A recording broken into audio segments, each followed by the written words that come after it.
Cheers! Yeah, hi. So, yeah, we're in real life in summer mode and... Yes, and these are the traces of summer. Not in LH Crypto style, it's just my personal. Well, stuff happens. Yeah. So, back to economics from the health issues. Well, OPEC and oil is my topic of today, and yours? Thai digital currency, Tesla, and US. And I'll mention a little bit the USD rate and Federal Reserve meeting. So, let's go? Let's go. So I'll start with crypto, and I'm going to talk about Thailand. Well, every time we shoot videos, every time someone announces that, yeah, we're going to make a new cryptocurrency, how many more? Right. Well, whatever. So now Thailand is announcing a new digital currency of their central bank for easier and quicker payments for companies and enterprises, not for individuals. Well, also, way to go. Go on. Yeah, once the number of places on Earth without crypto was overwhelmingly lower than the number of the opposite ones, but now, well, it's all vice versa. You should do your best to find whatever place on Earth where no one ever talked about crypto or not going to settle its own. Which is good for LH Crypto, right? Indeed. Well, but we are not living with crypto only. There is still real world down there, and June 18th, so the next meeting of OPEC, oil is still the topic of the day. Well, the panel committee meeting was quite an optimistic one. It turned out that there were so to say, well, bad lads in the company of countries which underperformed the OPEC deal, and well, quite expectedly that was Iraq.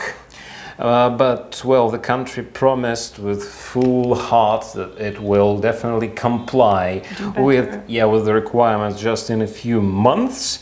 Well, that basically sent the oil all the way up during the last, well, just a couple of weeks, from 38 to 42, 43 USD per barrel.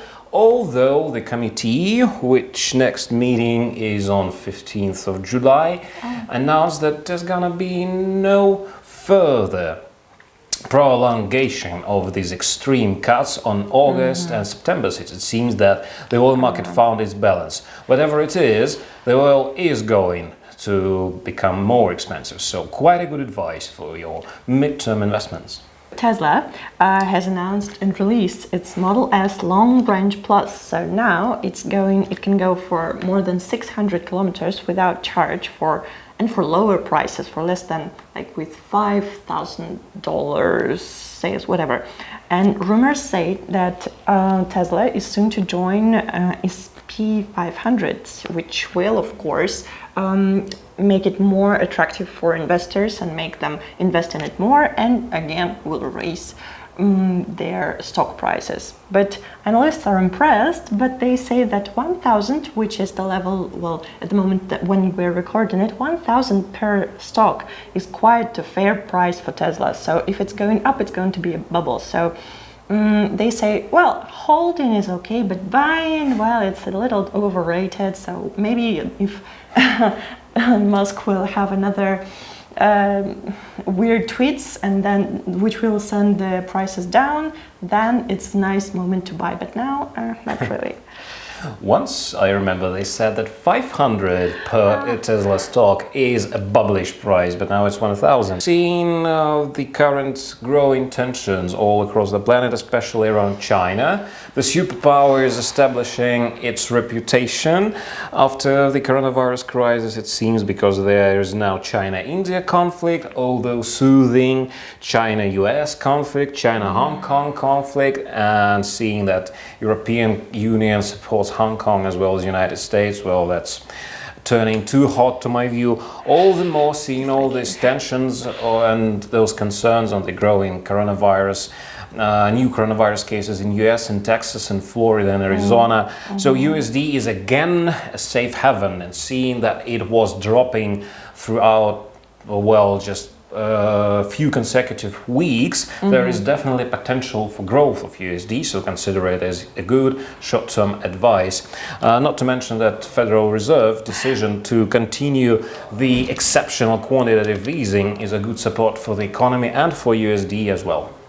Well, I have even better news about the US and their stocks, for example. Well, the same SP 500 that I had mentioned, it consists of all types of companies, and some of them, like airlines and hotels, they're dragging it down, but most of the companies are doing just fine. And in general, the US is going out of the lockdown. Companies renew their activities, they hire new workers, so new jobless claims fall to 1.30 million from 1.54 last week, and continuing claims, so the people who remain jobless, for the first time since April dropped from the level of 20 million, which is like 20 million jobless people. My God, but it's getting better. It's getting better. So hopefully the U.S. economy will go on, and so will with it the rest of the world. Like my heart of Kate Winslet, right? Okay.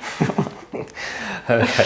So, well, whatever it is, we're seeing that the motto is getting better. It's quite a motto for these weeks, and I hope the next week we'll see some positive news as well on the both sides of the ocean. So see you, well, in 2 weeks in our next analytics. Yeah, so take care, guys. Well, may the prophet do not repeat our mistakes. Mistakes. My mistakes. Okay. May the prophet be with you. Yeah. Bye-bye. Yeah.